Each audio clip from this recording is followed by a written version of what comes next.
आज ओम शांति। आज 15 फरवरी 2025 के बाबा के अनमोल मधुर महावाक्य सुनेंगे। आज की मुरली में बाबा हम बच्चों को धर्म श्रेष्ठ और कर्म श्रेष्ठ बनाते हैं। अर्थात बाबा हम बच्चों को कर्म की गुहिया गति समझाते हैं और सृष्टि के आदि मध्य अंत का राज समझाते हैं।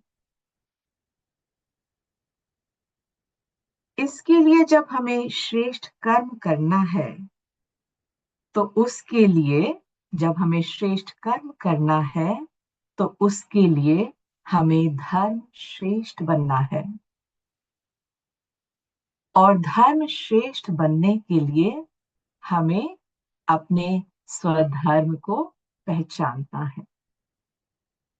और स्वधर्म को पहचानने के बाद हमें अपने जीवन में श्रेष्ठ धारणाएं लानी है।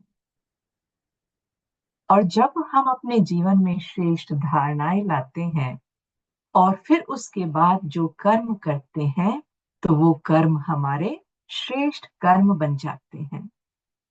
तो आइए सुनते हैं बाबा के मधुर महावाक्य। मीठे बच्चे, बाप तुम्हें दैवी धर्म और श्रेष्ठ कर्म सिखलाते हैं।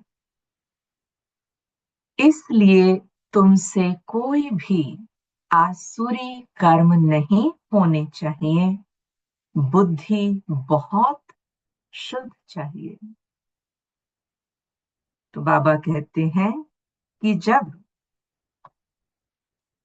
हम श्रेष्ठ कर्म हमें बाबा सिखलाते हैं, यानी पुण्य कर्म सिखलाते हैं, हम आत्मिक स्थिति में रहकर बाबा की याद में कर्म करते हैं, तो उसके बाद हमसे कोई भी आसुरी कर्म, बुरा कर्म नहीं होना चाहिए।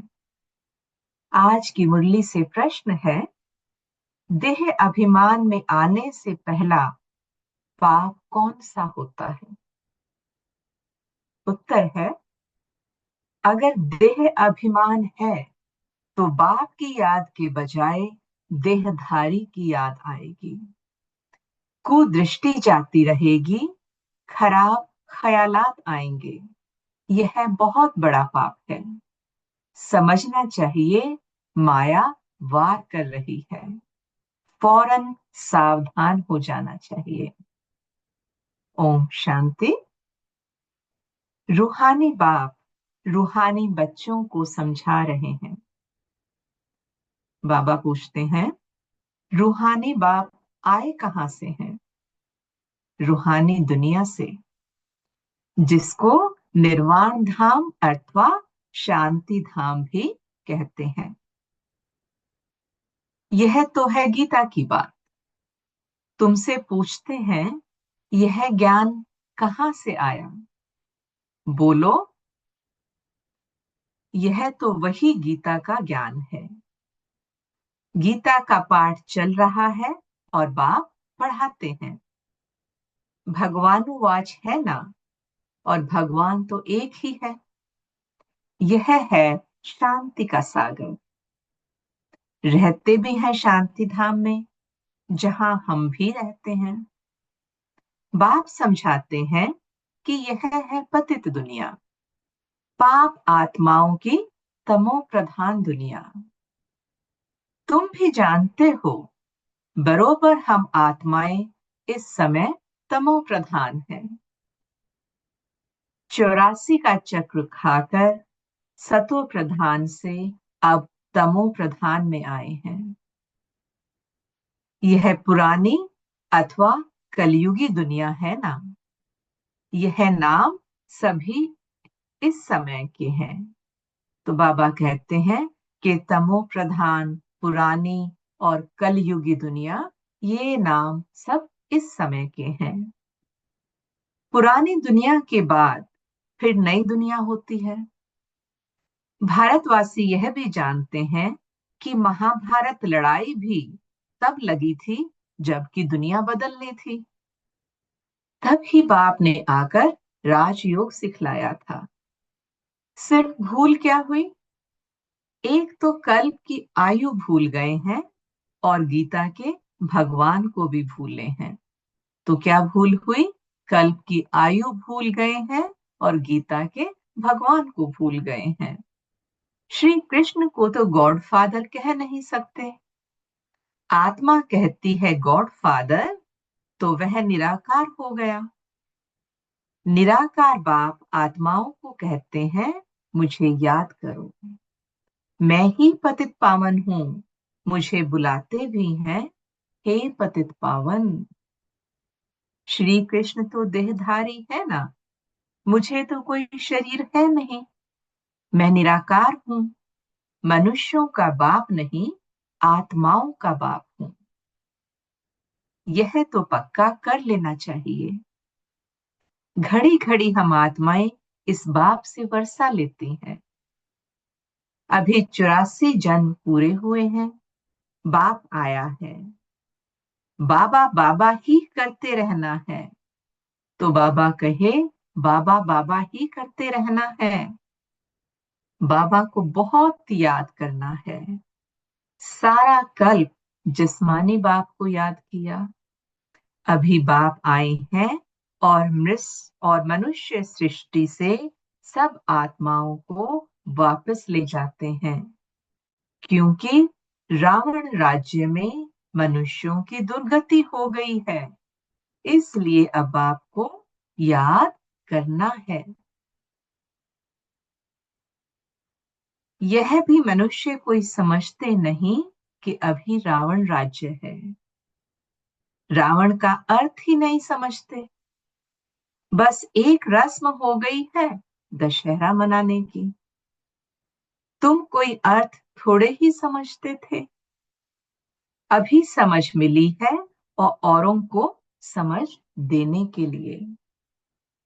अगर औरों को नहीं समझा सकते हो तो गोया खुद नहीं समझे हो। बाप में सृष्टि चक्र का ज्ञान है। हम उनके बच्चे हैं, तो बच्चों में भी यह नॉलेज रहनी चाहिए। तुम्हारी है यह गीता पाठशाला। उद्देश्य क्या है? तो बाबा कहे इस गीता पाठशाला का उद्देश्य क्या है? यह लक्ष्मी नारायण बनना। यह राजयोग है ना। नर से नारायण, नारी से लक्ष्मी बनने की यह नॉलेज है। वो लोग कथाएं बैठ सुनाते हैं, यहां तो हम बैठते हैं, हमको बाप राजयोग सिखाते हैं। यह सिखाते ही हैं कल के संगम युग पर। बाप कहते हैं मैं पुरानी दुनिया को बदल नई दुनिया बनाने आया हूं। नई दुनिया में इन्हों का राज्य था, पुरानी में नहीं है, फिर जरूर होना चाहिए। चक्र तो जान लिया है, तो बाबा से चक्र तो जान लिया है। मुख्य धर्म है 4, अभी डाइटिज्म है नहीं। दैवी धर्म भ्रष्ट और दैवी कर्म भ्रष्ट बन पड़े हैं। अभी फिर तुमको दैवी धर्म श्रेष्ठ और कर्म श्रेष्ठ बनाने हैं। अभी फिर तुमको दैवी धर्म श्रेष्ठ और कर्म श्रेष्ठ सिखला रहे हैं। तो अपने पर ध्यान रखना है, हमसे कोई आसुरी कर्म तो नहीं होते हैं। माया के कारण कोई खराब ख्यालात तो बुद्धि में नहीं आते हैं। कुदृष्टि तो नहीं रहती है। देखें, इनकी कुदृष्टि जाती है अथवा खराब ख्यालात आते हैं तो उनको झट सावधान करना चाहिए। उनसे मिल नहीं जाना चाहिए, उनको सावधान करना चाहिए तुम्हारे में माया की प्रवेशता के कारण यह खराब ख्यालात आते हैं। योग में बैठ बाप की याद के बदले कोई की देह तरफ ख्याल जाता है तो समझना चाहिए यह माया का वार हो रहा है, मैं पाप कर रहा हूं। इसमें तो बुद्धि बड़ी शुद्ध होनी चाहिए। बाबा कहते हैं इसमें तो बुद्धि बड़ी शुद्ध होनी चाहिए। हंसी मजाक में भी नुकसान होता है, इसलिए तुम्हारे मुख से सदैव शुद्ध वचन निकलने चाहिए, कुवचन नहीं, हंसी मजाक आदि भी नहीं। ऐसे नहीं कि हमने तो हंसी की, वह भी नुकसानदायक हो जाती है। हंसी भी ऐसे नहीं करनी चाहिए जिसमें विकारों की वायु हो। बहुत खबरदार रहना है। तुमको मालूम है नांगे लोग हैं, उनके ख्याल विकारों की तरफ नहीं जाएंगे, रहते भी अलग हैं। परंतु कर्मेंद्रियों की चलाए माने सिवाय योग के कभी निकलती नहीं है।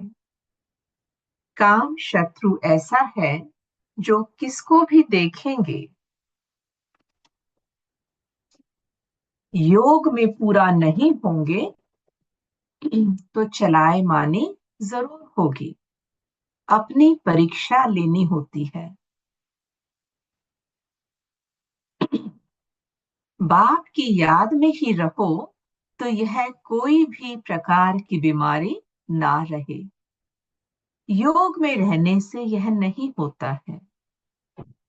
सतयुग में तो कोई भी प्रकार का गंध नहीं होता है। वहां रावण की चंचलता ही नहीं जो चलाए मानी हो। वहां तो योगी लाइफ रहती है। यहां भी अवस्था बड़ी पक्की चाहिए। योग बल से यह सब बीमारियां बंद हो जाती हैं। इसमें बड़ी मेहनत है। राज्य लेना कोई मासी का घर नहीं। पुरुषार्थ तो करना है ना। ऐसे नहीं कि बस जो होगा भाग्य में सो मिलेगा। धारणा भी नहीं करते गोया पाई पैसे के पद पाने लायक हैं। सब्जेक्ट तो बहुत होती है ना, कोई ड्राइंग में कोई खेल में मार्क्स ले लेते हैं।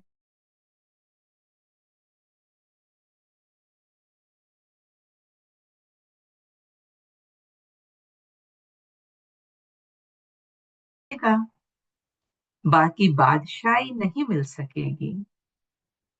वह तो सर्विस करेंगे तब बादशाही मिलेगी। उसके लिए बहुत मेहनत चाहिए। बहुतों की बुद्धि में बैठता ही नहीं है। जैसे कि खाना हजम ही नहीं होता। ऊंच पद पाने की हिम्मत नहीं।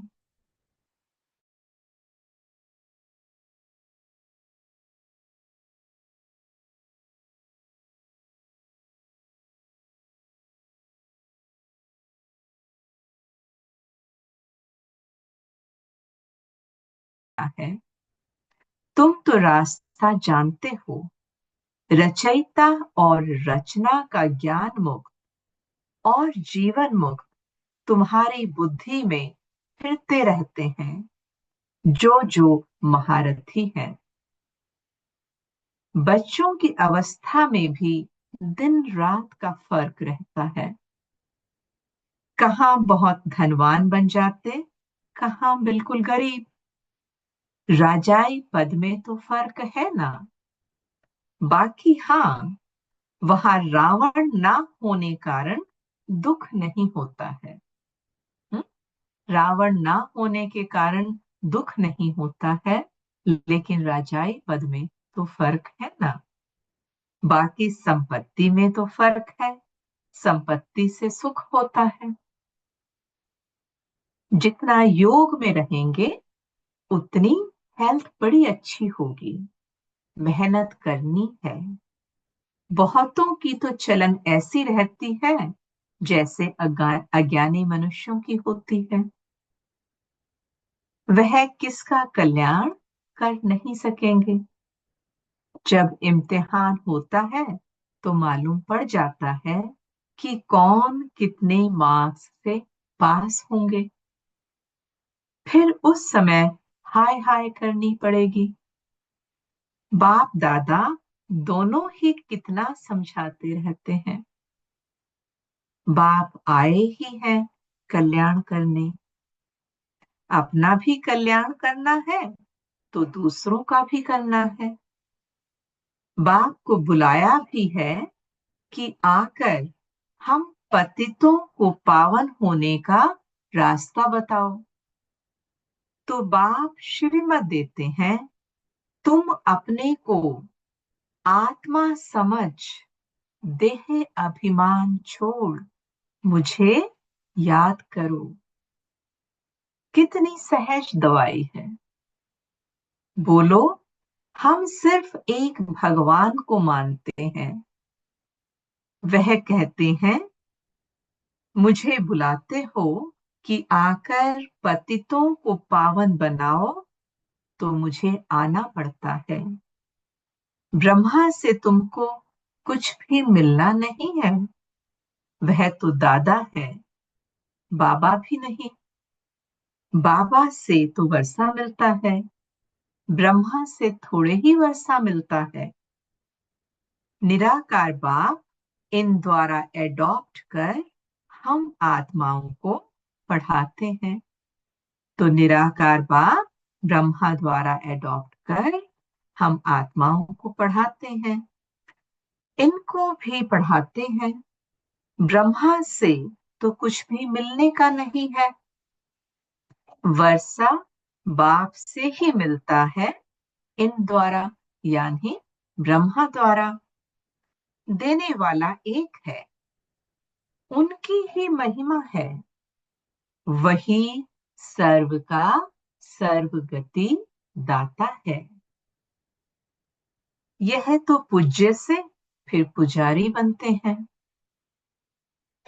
सतयुग में थे, फिर 84 जन्म भोग, अब पतित बने हैं, फिर पूज्य पावन बन रहे हैं। हम बाप द्वारा सुनते हैं। कोई मनुष्य से नहीं सुनते।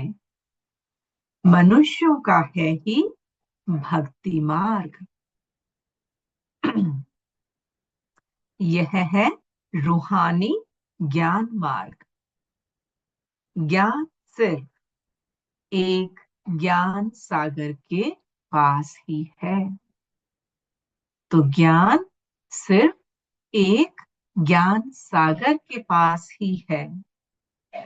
बाकी यह शास्त्र आदि सब भक्ति के हैं। शास्त्र आदि पढ़ना यह सब है भक्ति मार्ग। ज्ञान सागर तो एक ही बाप है। हम ज्ञान नदियां ज्ञान सागर से निकली हैं। बाकी वह है पानी का सागर और नदियां। बच्चों को यह सब बातें ध्यान में रहनी चाहिए। अंतर्मुख हो बुद्धि चलानी चाहिए। अपने आप को सुधारने के लिए अंतर्मुख हो अपनी जांच करो। अगर मुख से कोई कुवचन निकले या कुदृष्टि जाए तो अपने को फटकारना चाहिए। हमारे मुख से कुवचन क्यों निकले? हमारी कुदृष्टि क्यों गई? अपने को चमाट भी मारनी चाहिए। घड़ी घड़ी सावधान करना चाहिए, तब की ऊंच पर पा सकेंगे। मुख से कुवचन कुटवचन ना निकले। बाप को तो सब प्रकार की शिक्षाएं देनी होती हैं। किसको पागल कहना यह भी कुवचन है। तो इतने सूक्ष्मता से बाबा हमको ये सब समझाते हैं। मनुष्य तो जिसके लिए भी जो आता है वह कहते रहते हैं, जानते कुछ भी नहीं कि हम किसकी महिमा गाते हैं। महिमा तो करनी चाहिए एक ही पतित पावन बाप की, और तो कोई है नहीं। ब्रह्मा विष्णु शंकर को भी पतित पावन नहीं कहा जाता है। यह तो किसको पावन नहीं बनाते हैं। पतित से पावन बनाने वाला एक ही बाप है। पावन सृष्टि है नई दुनिया, वो तो अभी है नहीं। प्योरिटी है ही स्वर्ग में, पवित्रता का सागर भी है। यह तो है ही रावण राज्य। बच्चों को अभी आत्म अभिमानी बनने की बहुत मेहनत करनी चाहिए। मुख से कोई भी पत्थर व कुवचन नहीं निकलना चाहिए। बहुत प्यार से चलना है। कुदृष्टि भी बड़ा नुकसान कर देती है। बड़ी मेहनत चाहिए। आत्म अभिमान है अविनाशी अभिमान। देह तो विनाशी है, आत्मा तो कोई भी नहीं जानते हैं। हम्म? आत्मा को तो कोई भी नहीं जानते हैं। आत्मा का भी बाप तो जरूर कोई होगा ना। कहते भी हैं सब भाई भाई हैं।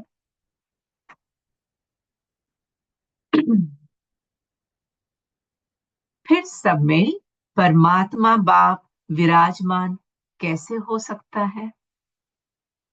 सभी बाप कैसे हो सकते हैं, इतना भी अकल नहीं है। सबका बाप तो एक ही है, उनसे ही वर्षा मिलता है।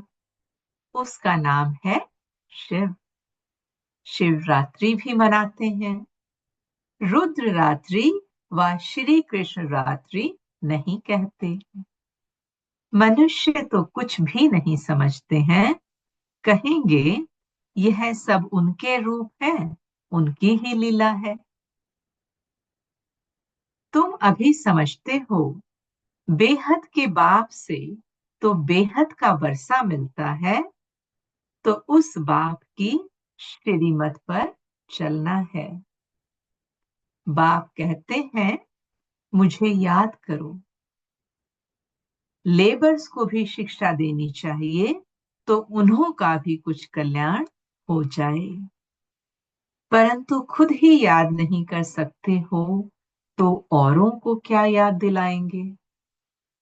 रावण एकदम पतित बना देते हैं, फिर बाप आकर परिस्तानी बनाते हैं। हम्म? बाप आकर परिस्तानी बनाते हैं। वंडर है ना। कोई की भी बुद्धि में यह बातें नहीं है। यह लक्ष्मी नारायण कितना ऊंच परिस्तानी से फिर कितना पतित बन जाते हैं। इसलिए ब्रह्मा का दिन और ब्रह्मा की रात गाई हुई है। शिव के मंदिर में तुम बहुत सर्विस कर सकते हो। बाप कहते हैं तुम मुझे याद करो। दर दर भटकना छोड़ दो। यह ज्ञान है ही शांति का। बाप को याद करने से तुम सतो प्रधान बन जाएंगे। बस यही मंत्र देते रहो। कोई से भी पैसा नहीं लेना चाहिए जब तक पक्का ना हो जाए। बोलो प्रतिज्ञा करो कि हम पवित्र रहेंगे, तब हम तुम्हारे हाथ का खा सकते हैं, कुछ भी ले सकते हैं। भारत में तो मंदिर तो बहुत ढेर हैं। फॉरेनर्स आदि जो भी आए, उनको यह संदेश तुम दे सकते हो कि बाप को याद करो। अच्छा, मीठे मीठे सिक्की लधे बच्चों प्रति माता पिता बाप दादा का याद प्यार और गुड मॉर्निंग। रूहानी बाप की रूहानी बच्चों को नमस्ते। हम सब रूहानी बच्चों की रूहानी माता पिता बाप दादा को नमस्ते नमस्ते। शुक्रिया बाबा, शुक्रिया। धारणा के लिए मुख्य सार है। पहला पॉइंट है, कभी भी ऐसे हंसी मजाक नहीं करनी है जिसमें विकारों की वायु हो। तो हंसी मजाक में भी विकारों की वायु ना हो। अपने को बहुत सावधान रखना है, मुख से कटु वचन नहीं निकालने हैं। तो हमारे मुख से कोई भी कड़वा वचन ना निकले, इस बात के लिए हमें बहुत सावधान रहना है। दूसरा पॉइंट है, आत्म अभिमानी बनने की बहुत बहुत प्रैक्टिस करनी है।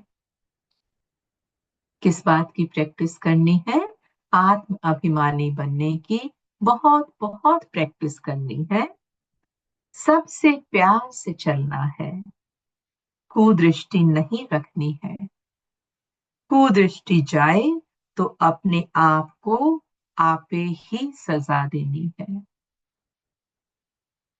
आज का बाप दादा का मधुर वरदान हम बच्चों के लिए है, निरंतर याद, निरंतर याद और सेवा के बैलेंस से बचपन के नाज नखरे समाप्त करने वाले वानप्रस्थी भव। निरंतर याद और सेवा के बैलेंस से बचपन के नाज नखरे समाप्त करने वाले वानप्रस्थी भव। छोटी छोटी बातों में संगम के अमूल समय को गंवाना बचपन के नाज नखरे हैं। तो बाबा कह रहे हैं कि बचपन के नाज नखरे क्या है? छोटी छोटी बातों में समय, संगम के इस अमूल समय को गंवाना। अब यह नाज नखरे शोभते नहीं। वानप्रस्थ में सिर्फ एक ही कार्य रह जाता है, बाप की याद और सेवा। तो वानप्रस्थ में सिर्फ एक ही कार्य, वो है बाप की याद और सेवा। इसके सिवाय और कोई भी याद ना आए, उठो तो भी याद और सेवा, सो तो भी याद और सेवा। निरंतर यह बैलेंस बना रहे। याद और सेवा का सोते जागते उठते बैठते निरंतर यह बैलेंस बना रहे। त्रिकालदर्शी बनकर बचपन की बातें व बचपन के संस्कारों का समापति समारोह बनाओ मनाओ, तब कहेंगे वानप्रस्थी। आज का स्लोगन है, सर्व प्राप्तियों से संपन्न आत्मा की निशानी है। क्या निशानी है? संतुष्टता। संतुष्ट रहो और संतुष्ट करो। सर्व प्राप्तियों से संपन्न आत्मा की निशानी है संतुष्टता। संतुष्ट रहो और संतुष्ट करो। आज का अव्यक्त इशारा है, एकांत प्रिय बनो, एकता और एकाग्रता को अपनाओ। एकांत एक तो स्थूल होती है